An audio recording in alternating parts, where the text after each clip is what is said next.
Сәлем менің құрметті көрермендерім. Мен бүгін сіздермен жөтелден және жөтел кезіндегі қақырықтан, суықтан құтылатын халық емімен бөлісетін боламын. Видеоны көрмес бұрын маған тіркеліп лайк қоюды ұмытпаңыздар. Ежелден халық емі болып келе жатқан құйрық майдың пайдасы жөтел кезінде өте керемет. Мен бүгін сіздермен осы құйрық майды алудың осындай екі түрлі әдісімен бөлісетін боламын. Осындай стерилді әдісі және де шұжық қылып шыжғырып алудың әдісті көрсететін боламын.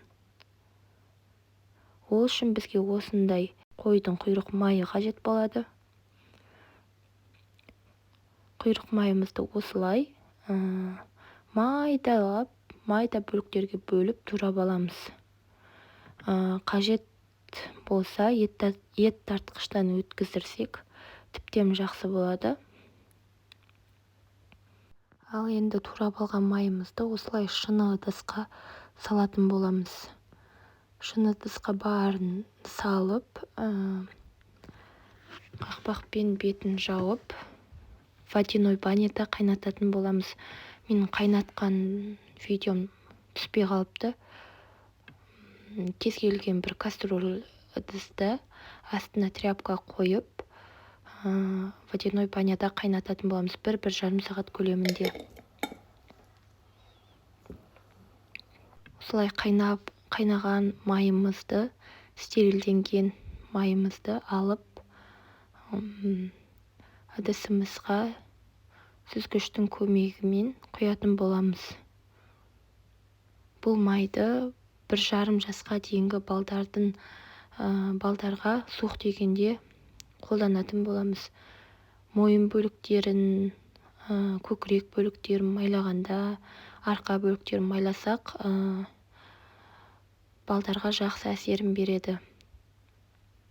Мысалға, суықты кетіреді. Терлегеннен терісі қатып қалып шаншу пайда болған жағдайда, осы маймен майлағанда шаншуды да кетіреді. Мінекей, осымен біздің стерилді майымыз дайын. Бұны 1,5 жасқа дейінгі балдарда қолданамыз. Маған көп керек болмағандықтан көп жасамадым. Ендігі кезекте шыжғыру арқылы жасалатын май түрін көрсететін боламын. Ол үшін осындай табаға майымызды орналастырамыз. Ешқандай май құймаймыз. Осылай май бөлініп, шыжықтарымыз қып-қызыл болғанша қуырамыз. Осындай қызарып тұруы керек. Сүзгіштің көмегімен осылай сүзіп аламыз. Сүзіп алатын ыдысымыз пластмасс болмауы қажет. Мінекей, біздің майымыз дайын. Мынау бізде шыжғырып алынған май. Тоңғанда осындай күйде болады. Осы майымызды сүт ішетін балдар болатын болса, осылай жарты шай қасық ыстық сүтке осылай араластырып, ерігенше араластырып, ыстық күйінше ішкіздіретін боламыз. Бұның суыққа, қақырықтың түсуіне өте керемет пайда береді. Және де мына алынған майларды балапанның мойын бөлігіне, көкірек бөлігіне жақсақ, суықты алатын болады. Ал мынау бізде стерилді май, бұны жаңа айтып өткенімдей 1,5 жасқа дейінгі балдарда қолданамыз. Ал мынау бізде шыжғырылған май. Сонымен қатар мына алынған шыжықты тастамаймыз. Бұдан шыжықнан жасап жіберсеңіздер болады. Бұның суықтыққа ешқандай қатысы жоқ, бірақ иммунитетті көтереді.